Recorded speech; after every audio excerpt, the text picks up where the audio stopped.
जय जय राम कृष्ण हरे राम राम जय जय राम कृष्ण हरे जय जय जय जय. आता प्रॅक्टिकली सांगतो तुम्हाला.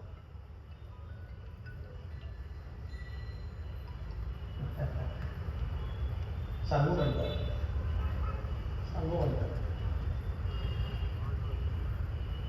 भाबड्या मानानं घरात पैसा वाढून ऐश्वर्य यावं याकरता मनी प्लॅन्ट लावण्यापेक्षा तुळशी लावा, कल्याण होईल. माणसं मनी प्लॅन्ट लावतात आणि मी असं वृत्त ऐकलं की तो पण चोरून आणवला, नर्सरीतून नाही चालत. अजून किती आपण भोळे राहणार. मी काय म्हणतो, तुळशी लावा. अंगण जर असेल तर अंगणभर तुळशीच्या तुळशी लावा. त्याला बोलू का, देव भेटो न भेटो आरोग्य तर भेटो. देव भेटे तेव्हा भेटेल, पण आरोग्य तर भेटो.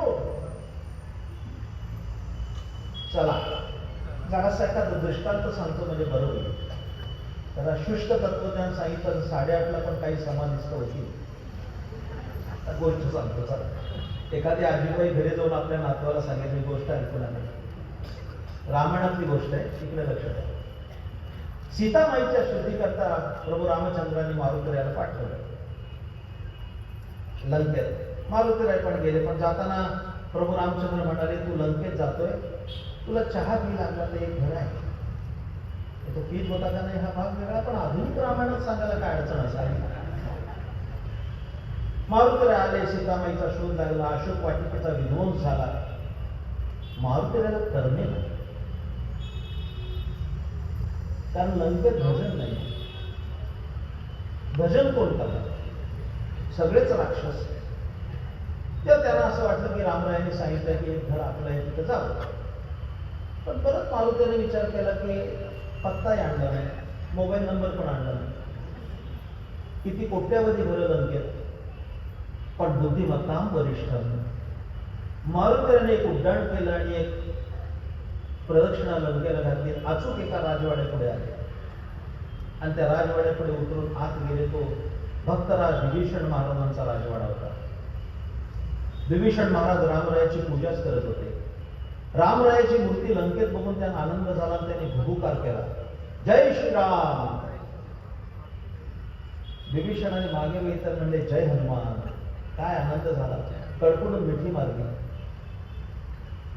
मारुतीरायाला म्हणाले, आपण लंकेत आलात हे मला कळालं. अशोक वाटिकेचा विध्वंस झाल्याची बातमी पण कानावर आली, पण माझ्या घराचा पत्ता कोणी दिला. आणि या नगरातले सगळे लोक नालायक आहेत, माझा पत्ता पण देणार नाही.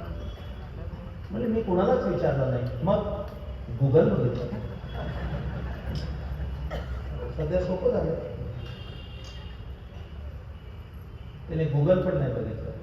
मग मी एक लंका नदीला फेरी मारली आणि फक्त तुझ्या दारात तुळशीचं वृंदावन होतं, त्यांनी पत्ता सांगितला. या वृंदावनाने तुझं घर दाखवलं.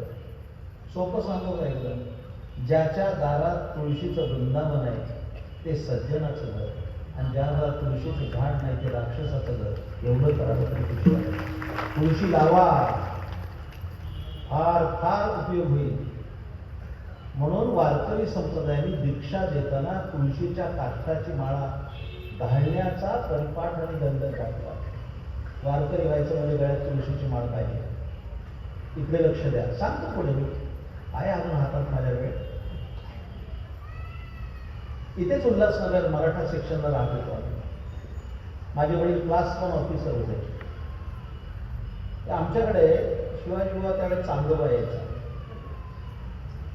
नवीन मुलांना माहित नाही चांदोबा, जुन्या लोकांना माहित असेल.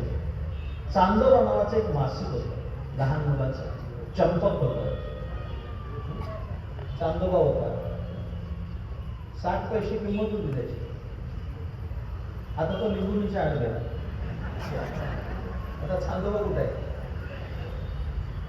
असं एखाद्या पेपर स्टॉलवर. तेव्हा मी तुम्हाला सांगतो, तेव्हा मी चांदोबा वाचायचो. त्यातल्या गोष्टी पण मला कीर्तनात उपयुक्त झाल्या. म्हणून ज्याला प्रबोधन करायचं त्यांनी चतुरस्त्र वाचन ठेवलं पाहिजे. सर्व धर्मग्रंथांचं अवांतर वाचन पण तितकंच पाहिजे. एक गोष्ट वाचली होती चांगलं, चलो बताते हैं, मूवी बहुत बढ़िया है, तो सुनाने को क्या अर्थ है. एक राजा होता बरं का, एक राजा होता, तर नास्तिक होता आणि त्याचा प्रधान नास्तिक होता, देवधर्म पाळणार होता. आणि दोघे जण निघाले रस्त्याने, तो बादशाह आणि त्याचा प्रधान. मॉर्निंग वॉकला सकाळची एक फरलांग 2 फरलांग चालत गेले असतील नसतील, तिथे एक तुळशीचं झाड दिसतं. हा प्रधानजी भाविक, त्यांनी तिथं नमस्कार केला. तर बादशाहने विचारलं, प्रधानजी ये क्या है. तो प्रधानजी बोले कि भगवान. तो बादशाह नास्तिक असले म्हणलं, ये पौधा कोई भगवान होता है. त्या बादशाहाने ते तुळशीचं रोप उपटलं, चोळा मोळा त्याला फेकून दिलं. प्रधानजीला वाईट वाटलं, पण काय करणार. साखरी जरा परफेक्ट वाक्य सांगू का. आश्रित माणसाला स्वातंत्र्य नसतं. आश्रित होता, पुढे चालत निघाले, पण प्रधानजी म्हणाले याची खोड मोडलीच पाहिजे. एक अर्धा किलोमीटर गेले असतील नसतील, एक मोठं खाचखुजलीचं झाड दिसलं.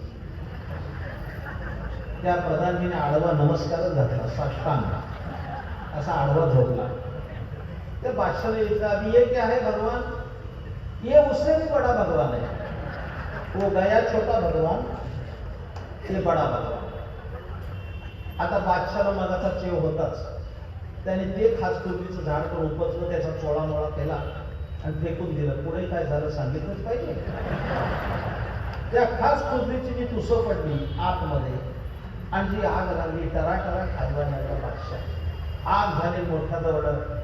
प्रधान जी ये क्या हुआ, प्रधान जी ये क्या हुआ, प्रधान जी ये क्या हुआ. तो प्रधान जी बोले कुछ नहीं हुआ, छोटे भगवान ने बड़े भगवान को फोन किया, जब भी ऐसा हुआ. तो अभी क्या करना पड़ेगा, छोटे भगवान की माफी मांगो. चला म्हणले त्या लहान भगवानाची माग. ते दप्तर तिकडनं उचलून इकडं आणलं जिथं तुळशीचं झाड पडलं होतं.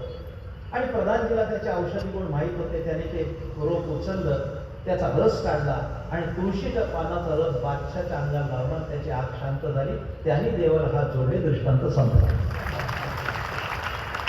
पण तुकाराम महाराज काय सांगतात, काळ सारावा चिंतने, एकांतवासी गंगा स्नाने, देवाचे पूजने, प्रदक्षिणा तुळशीच्या विठोबा.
Thank you.